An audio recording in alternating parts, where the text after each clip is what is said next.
Pada video ini, kita akan membahas mengenai pemanasan global. Pemanasan global didefinisikan sebagai fenomena meningkatnya suhu rata-rata atmosfer, lautan, dan daratan bumi secara menyeluruh. Pemanasan global tentunya memiliki dampak yang negatif pada bumi.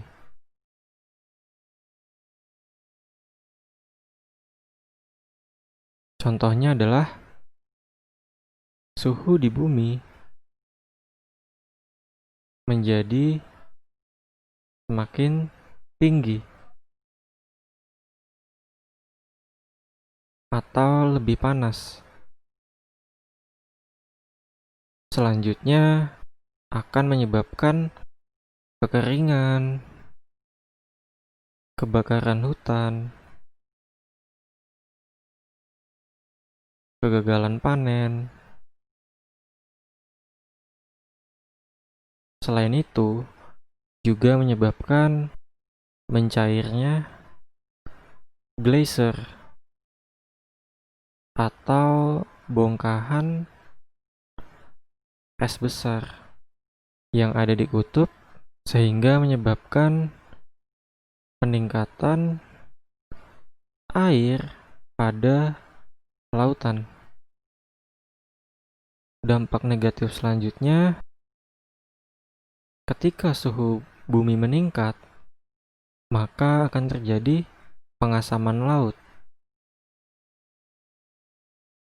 Atau dengan kata lain, pH asamnya menjadi tinggi. Misalnya yang tadinya 8,1 atau 8,2 menjadi 8. Nah, itu pH asamnya akan menjadi tinggi, sehingga menyebabkan terumbu karang punah akibat tidak bisa adaptasi tentunya pada suhu yang sangat panas ini. Dampak negatif selanjutnya adalah terjadi kepunahan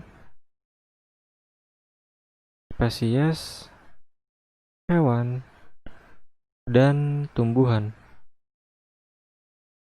Tentunya alasannya adalah karena tidak dapat adaptasi.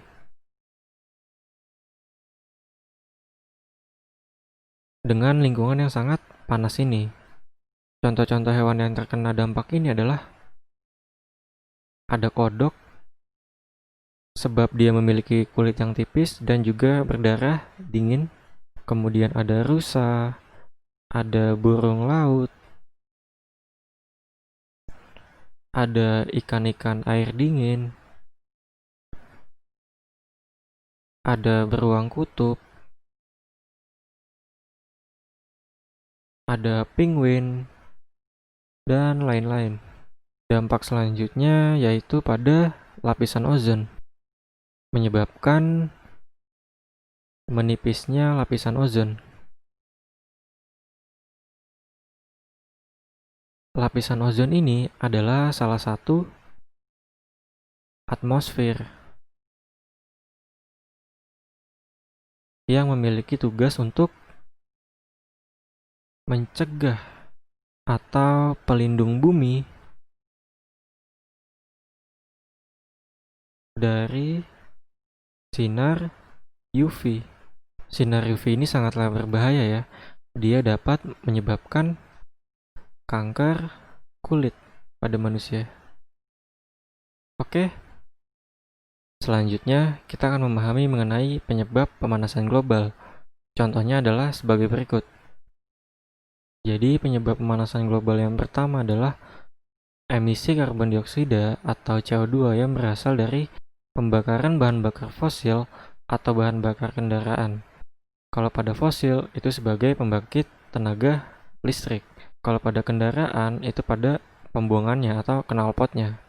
Penyebab kedua adalah emisi metana atau CH4, yaitu dari hewan, dari lahan pertanian, dan dari dasar laut Arktik. Ini adalah dasar laut yang ditemukan baru-baru ini memiliki CH4 yang memiliki konsentrasi sangat tinggi. Sehingga dasar laut Arktik ini memiliki banyak kontribusi dalam gas-gas efek rumah kaca. Penyebab ketiga adalah deforestation atau penebangan liar. Penebangan liar ini menyebabkan tumbuhan-tumbuhan mati. Sebab kita tahu bahwa tumbuhan itu membutuhkan CO2 untuk proses fotosintesis. Nah, kalau misalnya kita tebang tumbuhan-tumbuhan ini, maka CO2 yang tadinya diambil oleh tumbuhan, maka akan terbang langsung ke atmosfer. Dan ini tentunya akan meningkatkan pemanasan global. Penyebab yang keempat adalah penggunaan CFCs dalam refrigerator atau pendingin.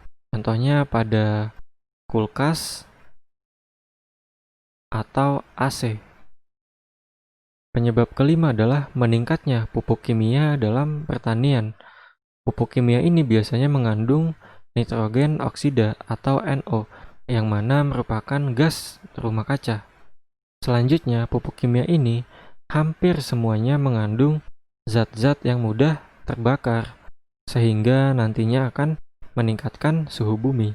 Kemudian, pupuk kimia ini juga menyebabkan kerusakan tanah, sebab tanah menjadi lengket dan tidak menggembur, sehingga tanah ini tidak bisa ditanami tumbuhan, yang mana tumbuhan adalah penangkap CO2.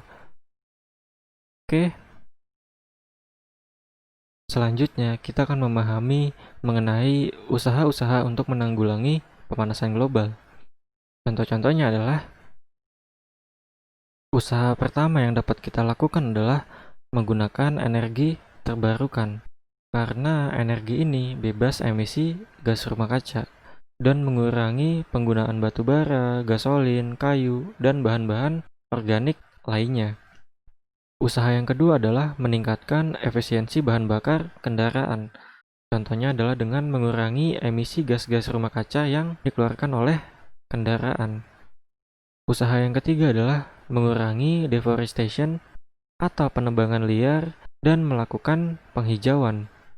Usaha yang keempat adalah mengurangi produk-produk yang mengandung gas CFCs. Contohnya seperti kulkas, AC, dan pendingin lainnya. Oke,